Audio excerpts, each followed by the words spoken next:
बिस्मिल्लाहिर्रहमानिर्रहीम। ये लेक्चर्स की series English grammar and composition के मुतल्लिक़ है। इस सीरीज़ में English grammar and composition by Wren and Martin को डिटेल में डिस्कस किया जाएगा। रन एंड मॉर्टन के अंदर तकरीबन तमाम चैप्टर्स के बाद एक्सरसाइजेस दी गई हैं। इस सीरीज़ में हर एक चैप्टर के कंटेंट्स को एलेबरेट करने के बाद उन चैप्टर्स की एक्सरसाइज को आसान तरीके से सॉल्व किया जाएगा ताकि स्टूडेंट्स सही तरीके से लर्न कर सकें। यह सीरीज़ उर्दू ज़बान में होगी ताकि तलबा समझ सकें। किताब की जो लाइन या जो आइडिया ज़ेर बहस होगा उसको साथ साथ स्क्रीन पर हाईलाइट करके दिखा दिया जाएगा ताकि स्टूडेंट्स किताब को इन डेप्थ समझ सकें। लेक्चर्स की सीरीज किताब के चैप्टर्स के मुताबिक आगे बढ़ेगी।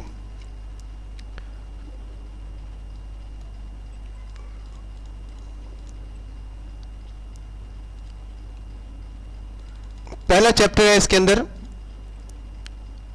The sentence.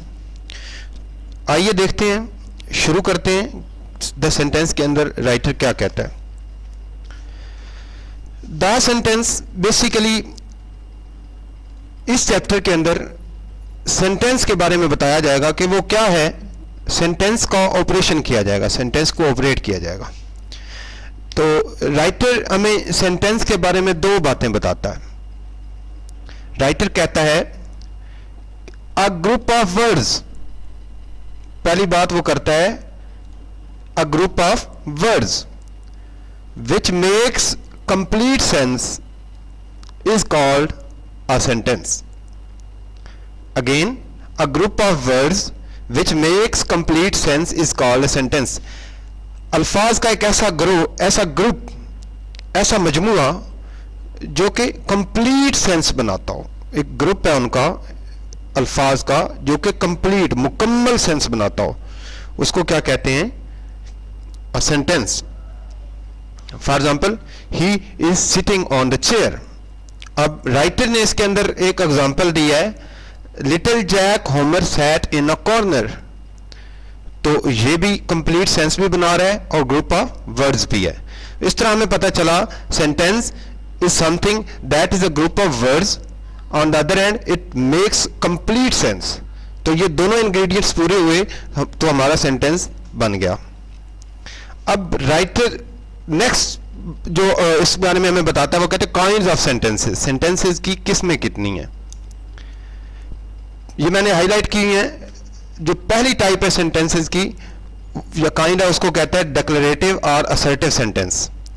पहली किस्म के जो सेंटेंसेस हैं जो जनरली बोले जाते हैं, जिनमें हम स्टेटमेंट देते हैं। फॉर एग्जांपल मैं कहता हूं he is taking tea, he is sitting on the chair, Ali is going to school. तो ये स्टेटमेंट दी गई है। ऑल ऑफ द स्टेटमेंट्स जिनमें हम जनरली कोई स्टेटमेंट देते हैं या जिसमें हम किसी बात पे ताकीद करते हैं, आई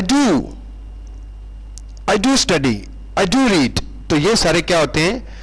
डिक्लेरेटिव और असर्टिव सेंटेंसेस, जिनमें हम कोई स्टेटमेंट देते हैं। A sentence that makes a statement और assertion is called a declarative sentence. तो ये पहली काइंड हो गई। अब आते हैं जी दूसरी काइंड पे।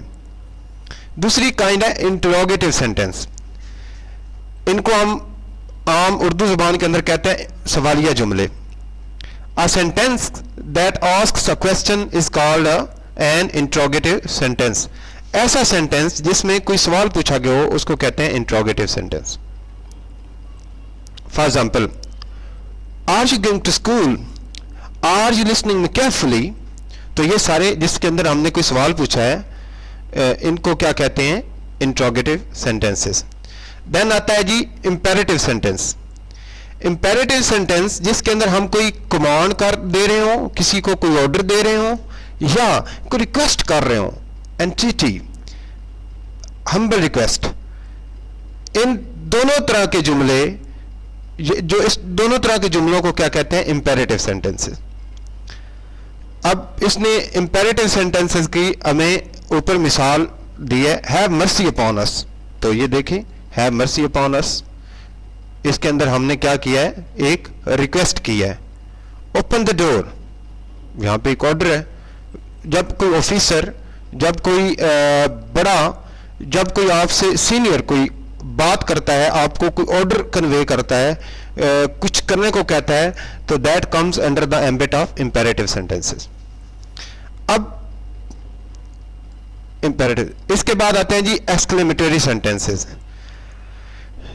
एक्सक्लेमेटरी सेंटेंसेस के अंदर स्ट्रॉन्ग फीलिंग्स होती हैं, उनको एक्सप्रेस किया जाता है। जो हमारी जज्बात होते हैं हम उनको एक्सप्रेस करते हैं। व्हाट अ शेम, देखें, how cold the night is, hurrah, इस तरह, मतलब वो जिसमें अपने एक्सक्लेमेटरी वर्ड्स को भी इस्तेमाल करते हैं समटाइम। व्हाट अ शेम, तो ये सेंटेंस जो है इसके अंदर हमने स्ट्रॉन्ग फीलिंग्स को एक्सप्रेस किया है। इनको क्या कहते हैं? Exclamatory sentence. इस तरह हमारी टोटल 4 काइंड ऑफ सेंटेंसेस हुई, डिक्लेरेटिव और assertive, interrogative, imperative and exclamatory sentence. अब नेक्स्ट आता है जी सब्जेक्ट एंड प्रेडिकेट। हमें नहीं पता कि सब्जेक्ट एंड प्रेडिकेट क्या होता है। देखिए जी राइटर क्या कहता है। राइटर कहता है कि जब भी हम कोई सेंटेंस देखते हैं, उसके अंदर कोई भी सेंटेंस जब हम बोलते हैं, उसके अंदर क्या होता है? वी नेम सम पर्सन और थिंग, हम किसी चीज या जगह या शख्स को नाम देते हैं, से समथिंग अबाउट दैट पर्सन और थिंग, और उस जिसको हमने नाम दिया है, जिसको हमने कोई नेम दिया है, उसके बारे में कुछ ना कुछ कहते हैं। दो बातें होती हैं। एक, हम जो भी सेंटेंस बनाते हैं उसमें या हम किसी का नाम लेते हैं, ऑन द अदर हैंड हम जिसका नाम लेते हैं उसके बारे में कोई बात कहते हैं। अब जिसका हम नाम लेते हैं, दैट वेरी थिंग और person is called subject of the sentence. On the other hand उसके बारे में जो बात हो रही होती है, जो कुछ भी कहा जा रहा होता है, that part of the sentence is called predicate. जरूरी नहीं है कि हमारा सब्जेक्ट एक लफ्ज पे मुश्तमिल हो, मुमकिन है कि एक सब्जेक्ट जो है वो 3, 4 या 5 इससे ज्यादा अल्फाज पर भी मुश्तमिल हो सकता है। तो राइटर कहता है, in other words we must have a subject to speak about and we must say or predicate something about that subject। हम उसके बारे में कुछ कहते हैं, जो सब्जेक्ट हमारा होता है, जो नाम होता है, हम उसका नाम देते हैं, साथ ही हम उसके बारे में कुछ कहते हैं। Hence every sentence has 2 parts। हर एक सेंटेंस के 2 हिस्से होते हैं। The part which names the person or thing, एक हिस्सा वो जिसमें हम शख्स या चीज को नाम देते हैं। दूसरा हिस्सा the part which tell something about the subject, जिसमें उस सब्जेक्ट के बारे में हम कुछ बता रहे होते हैं। This is called, this very part of the sentence in which we tell something about the subject, that is called predicate. अब वो कहता है the subject of a sentence usually comes first.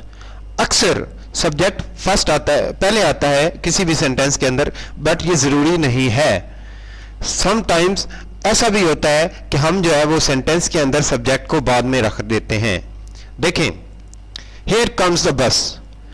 इस सेंटेंस के अंदर बात हो रही है बस के मुतल्लिक। बस is the subject of the sentence, but here comes, ये जो पहली 2 वर्ड्स हैं, ये प्रेडिकेट बनाते हैं द बस जिसके बारे में हम बात कर रहे हैं। Sweet are the uses of adversity. Adversity के बारे में बात हो रही है, तो लाइकवाइज आप देख सकते हैं कि इसमें पहले प्रेडिकेट दे दिया और बाद में सब्जेक्ट है। In imperative sentences the subject is left out. Imperative sentences के अंदर सब्जेक्ट को छोड़ दिया जाता है। सिट डाउन, अब सिट डाउन इसमें को ऑर्डर होता है, तो हम कहते हैं कि जी sit down, here the subject you is understood. मतलब सिट डाउन किसको कहा गया? The person who is hearing, the person who is listening. Thank him, यहां पे भी आप देखें जो सब्जेक्ट है उसको नहीं डिस्कस किया गया, it is left been be prone to be understood. Okay जी। In the following sentences separate the subject and the predicate. इन सब सेंटेंसेस के अंदर हमने सब्जेक्ट और प्रेडिकेट को अलग अलग करना है। ये पहली एक्सरसाइज है। The cackling of geese saved Rome, ये हमारा जो है ये सब्जेक्ट है। Rest of the part of the sentences are predicate. The boy stood on the burning deck, तो जो पहला पार्ट है वो सब्जेक्ट है, rest of the part of the sentences predicate. तो लाइकवाइज आप देख सकते हैं सब के अंदर मैंने सब्जेक्ट और प्रेडिकेट को, सब्जेक्ट को हाईलाइट किया हुआ है, प्रेडिकेट को छोड़ दिया है। अब अब लास्ट